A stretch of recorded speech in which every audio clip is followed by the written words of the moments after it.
अस्सलाम वालेकुम दोस्तानो शेरदल तकनीकी मालूमाती चैनल ता खरागलास अल्लाह ताला दे वकी द सेहत او عافیت جامه په زمونږ د نن ورځې ټاپک او موضوع دا د وی اف ډی انورټر په سکرین باندې او یو 3 فالټ د څه وجې راځي او دا څنګه ختم کولای شو. نو دوستانو زه غواړم په دې رابطه ستاسو سره مختصر لنډ او مهم معلومات شریک کوم. نو دوستانو دا ویډیو مسکیپ کوئ تر اخره پورې وګورئ ترڅو د دې مفید معلومات څخه ځانونه برخمن کړئ. نو راځو دوستانو ټاپک او موضوع ته. په وی اف ډی انورټر باندې د او یو 3 فالټ د ډیرو لاملونو لوجې راځي. مهم لامل دوستانو دا دی کله چې د سولر پینلو د ولټ مطابق منګه د وی اف ډی انورټر ولټ نوی سیټ کړي نو په دې صورت کې د وی اف ډی انورټر په سکرین باندې دوستانو او یو 3 فالټ راځي او وی اف ډی انورټر ټریپ کیږي او بنديږي. نو دوستانو د دې مشکل د حل او فصل لپاره اول د سولر پینلو ټوټل ولټ چې کوو او دا د ځان سره نوٹ کوو او د دې څخه وروسته بیا وی اف ډی انورټر ته ورځو او په وی اف ډی انورټر کې د ولټ سیټینګ دوستانو چې کوم سیټینګ دی دا برابر د سولر پینلو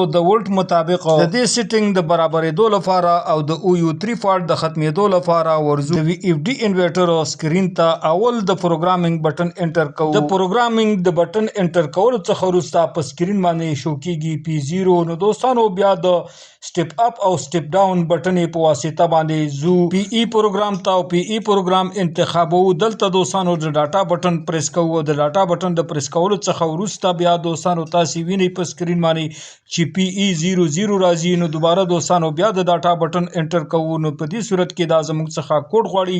دته دوستانو کوډ ورکوو چې کوډ عبارت دی 40 څخه دا ورکوو. د دې څخه وروسته دوستانو دوباره بیا د ډاټا بٹن انټر کوو. نو په دې سره دوستانو پی ای 001 په سکرین باندې شو کیږي. نو د سټپ اپ او سټپ ډاون بٹن په واسطه باندې دوستانو زو پی ای 4 ته او دلته د پی ای 4 بٹن دا انتخابو.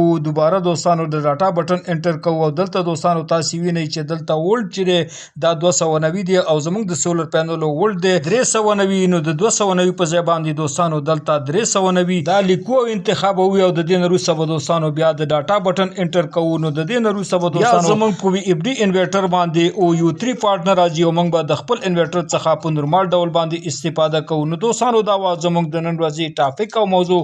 دوستانو تاسو د توجه او لیدو څخه یو نړۍ مننه. السلام علیکم.